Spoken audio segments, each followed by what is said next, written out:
A place like this that speaks about intellectualism. It's a place that brain is being stormed philosophically, intellectually, anything. I said, well, since I'm around, maybe I'm going to have to come because I love, logic. I love intellectualism. I love anything that is philosophical. And so here am I. I'm just a humble servant of God.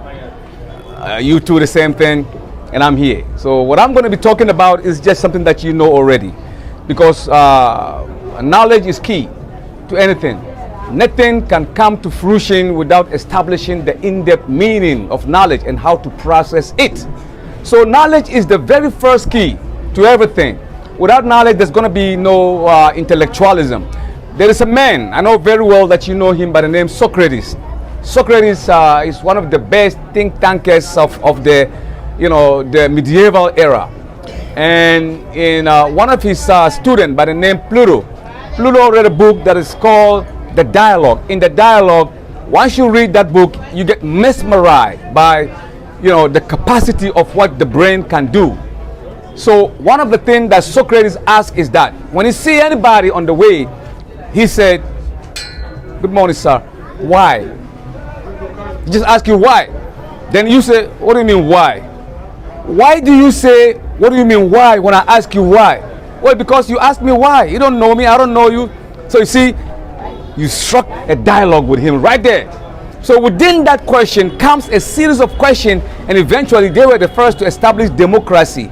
It came from a man by the name Democrat. He's a Greek person. He lived in Athens, and his brain is always storming. So he was the first to set up what we call democratic system. He was the first to bring what we call senators. He's the first to bring what we call interaction, according to what we read from the books of antiquity written by the Greeks. So what I'm fascinated with is what the brain can produce.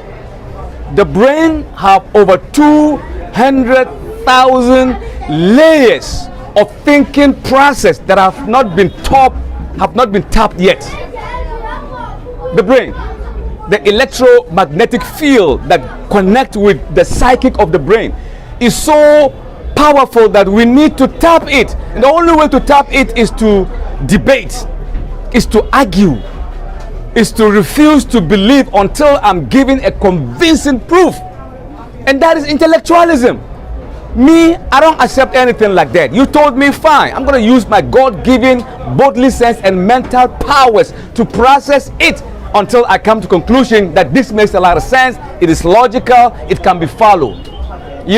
So without taking too much of your time, I'm not prepared really, but I'm just saying this to give you more strength to continue in whatever you're doing. And I know a lot of people here, some come to listen to the good vibes that come from the big mind.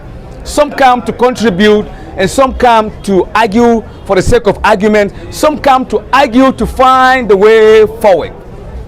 Anyone that you choose makes a lot of sense, because after all, at the very beginning, where there is no beginning, it's all about argument. Argument started with Adam and Eve. God said, "Don't eat this." He ate it, and that's the consequence. So you can see, you can create a lecture on what happened in the Garden of Eden. So, like I said, I'm so tired. I just eat, and if I eat too much, I don't speak too much. I just wait for a few hours so I could speak. Today, I'm going to be speaking at 7 o'clock. I'm going to be speaking on the force of gravity, why the universe came into being. I'm going to be speaking on the quasars and quantum and the primordial matters that have occupied the universe. I'm going to be speaking on where we come from. Why are we here? What is the reason why we're here? Because we understand from Albert Einstein in his last memoir, Summa Mathematica. It's a book written in Latin. When he was asked, "Why do you believe that God exists?" You know what he said? He said, "Because I look at the heaven and I know what is happening in the heaven. We have over 300 billion galaxies. Each one of them is maybe 200 billion times bigger than the earth. And each and every one of them is moving at the speed of light, which is 186.3 thousand miles. They move swiftly. never do they crash. And he said there is no intelligence on the face of the earth that can make this thing not to crash, despite the fact that they go to speak.